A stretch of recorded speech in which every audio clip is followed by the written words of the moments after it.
여러분 정말 적게 먹고 있는데 살이 빠지지 않는 경험 해보신 적 있으세요? 그 문제는 바로 칼로리가 아니라 호르몬에 있습니다. 수십 년 동안 많은 사람들은 적게 먹고 많이 움직이면 살이 빠진다고 말해왔습니다.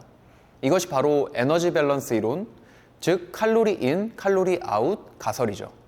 하지만 이 이론이 많은 과학적 연구에서 효력이 없다고 입증되고 있습니다. 대표적인 연구로 미네소타 기아 실험이 있는데요. 앤설 키즈라는 생리학자와 미네소타 대학의 연구진은 건강한 남성 36명을 대상으로 1년 동안 통제된 조건 속에서 실험을 진행합니다. 첫 3개월 동안은 하루 평균 3,200칼로리를 섭취하게 했습니다. 그리고 이후 6개월 동안 먹는 칼로리를 줄이고 운동량을 늘리게 하였습니다. 이때 참가자들은 하루에 1,500칼로리씩을 먹으면서 6개월을 보내게 됩니다. 6개월이 지나고 이후 3개월 동안은 2,000에서 3,200칼로리의 정상적인 식단을 하게 하였습니다. 그리고 마지막 2개월 동안은 참가자들이 먹고 싶은 만큼의 칼로리를 자유롭게 먹을 수 있도록 했습니다. 이 실험의 결과는 어땠을까요? 6개월 동안 적게 먹고 많이 움직이게 한 결과는 다음과 같았습니다. 체중은 평균 16.8kg이 감량되었고 체지방은 70%, 근육은 40% 감소했습니다. 기초대사는 40% 감소했고 지구력과 힘이 떨어졌으며 각종 소화나 수면에 장애가 생겼다고 합니다. 또한 심리적으로는 폭식증, 우울감, 신경과민, 성욕감퇴 등 각종 심리적인 문제를 겪었다고 합니다. 그리고 이후에 참가자들이 섭취량을 다시 정상화했을 때는 대부분 체중을 회복했습니다. 하지만 여기서 문제가 있었는데요. 돌아온 체중의 대부분이 지방이었고요. 감소했던 근육량은 다시 돌아오지 않았다고 합니다. 이 연구는 적게 먹고 많이 움직이는 것이 몸에 어떤 영향을 주는지 보여주는 대표적인 연구입니다. 여러분들이 아무리 적게 먹어도요, 살이 빠지지 않았던 이유는 칼로리에 치우쳐서 호르몬 문제를 간과했기 때문입니다. 그래서 이번 영상에서는요, 닭가슴살이나 고구마만 먹는 극단적인 저칼로리 식단을 하지 않아도 건강하게 요요 없이 다이어트에 성공하는 방법을 알려드리고자 합니다. 그래서 제가 여러분들께 추천드릴 다이어트 방법은요, 간헐적 단식입니다. 당뇨병 치료의 세계적인 권위자인 신장내과 전문의 제이슨 펑 박사님은 단식에 대해서 이렇게 정의했습니다. 단식을 한 문장으로 요약한다면 나는 이렇게 말할 것이다. 단식은 호르몬을 조절한다. 단식은 단순한 다이어트가 아닙니다. 호르몬의 불균형이라는 근본적인 문제를 바로잡는 것입니다. 여기서 말하는 호르몬은 바로 인슐린입니다. 우리가 음식을 먹으면요, 췌장이라는 기관에서 인슐린이라는 호르몬이 분비됩니다. 인슐린은 음식물을 에너지로 바꾸라고 몸에 신호를 보내는 호르몬입니다. 인슐린이 없다면 우리 몸은 영양소를 에너지로 바꿀 수 없습니다. 꼭 필요한 호르몬이죠.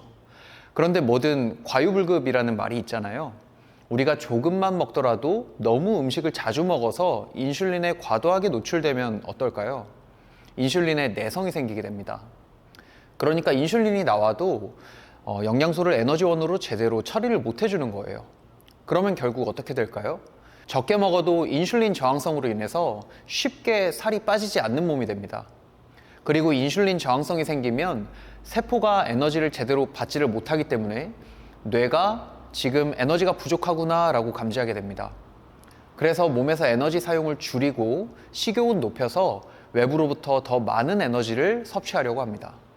따라서 다이어트의 핵심은요, 혈중 인슐린 농도를 낮추는 것입니다. 인슐린 농도를 어떻게 낮추냐고요? 적어도 24시간 이상은 몸 안으로 칼로리가 있는 음식을 들여보내지 않아야 합니다. 바로 이것이 간헐적 단식을 해야 하는 이유입니다. 제 회원 중에 어떤 헬스 트레이너 분이 이렇게 이야기를 했다고 하더라고요. 너무 굶거나 주기적으로 제때 식사를 하지 않으면 몸이 기아 상태로 돌입해서 지방을 에너지로 비축하려고 합니다. 그래서 꼭 세 끼를 규칙적으로 드셔야 되고 굶으면 장기적으로 다이어트에 좋지 않다라고 이야기를 했다고 합니다. 뭐가 맞는 걸까요? 단식을 하는 사람들의 대부분은요, 영양실조 상태가 아닙니다. 대체로 과체중이거나 영양 과잉인 상태가 더 많습니다. 몸이 기아 상태로 들어가기 위해서는요, 몸 안에 저장된 자원마저 부족해야 됩니다. 쉽게 말해서 몸 안에서 꺼내 쓸 연료도 없는데 몸 밖에서조차도 연료가 주입되지 않는 상태여야 됩니다. 하지만 단식이 필요한 사람들의 경우를 생각해 보면요, 어떤 호르몬 문제로 인해서 빠져야 될 살이 빠지지 않는 비정상적인 상태입니다.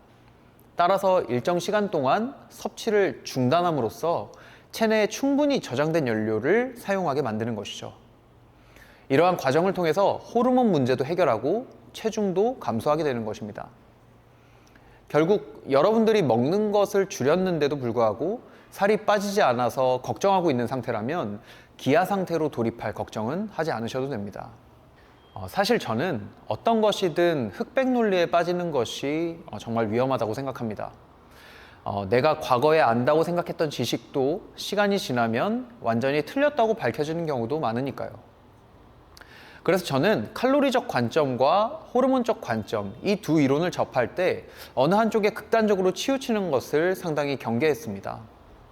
그런데 제가 현장에서 많은 사람들의 체중 관리를 하면서 깨달은 사실은요, 칼로리를 조절하는 것만으로는 다이어트의 성공에 도달하기 어렵다는 것입니다.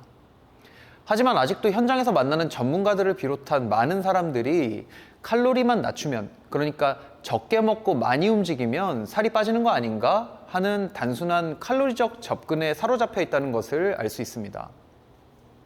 이 영상을 보시는 여러분들도요, 지금까지 칼로리를 줄이는 것만으로 다이어트에 성공할 수 있을 거라고 생각해 오셨다면 칼로리 조율과 더불어 간헐적 단식을 실행해 보면서 호르몬의 불균형 문제도 개선해 보시기를 추천드립니다. 여러분들이 칼로리적 접근법과 호르몬적 접근법, 이 두 가지 이론 모두를 활용하시게 된다면 여러분들의 다이어트는 양 날개가 달린 것처럼 정체 없이 순탄하게 진행될 수 있을 겁니다. 네, 이번 영상은 장기적인 다이어트 성공을 위해서 호르몬적 문제를 어떻게 해결할 수 있는가에 대해서 알려드렸습니다. 간헐적 단식은 단순히 살을 빼기 위한 도구가 아닙니다. 핵심은 바로 호르몬 문제를 해결할 수 있다는 것입니다. 이 과정에서 체중 감량도 덤으로 성공하게 되는 것이죠. 다음 영상에서는요, 간헐적 단식을 어떻게 해야 하는가에 대한 보다 실무적인 내용으로 찾아뵙겠습니다.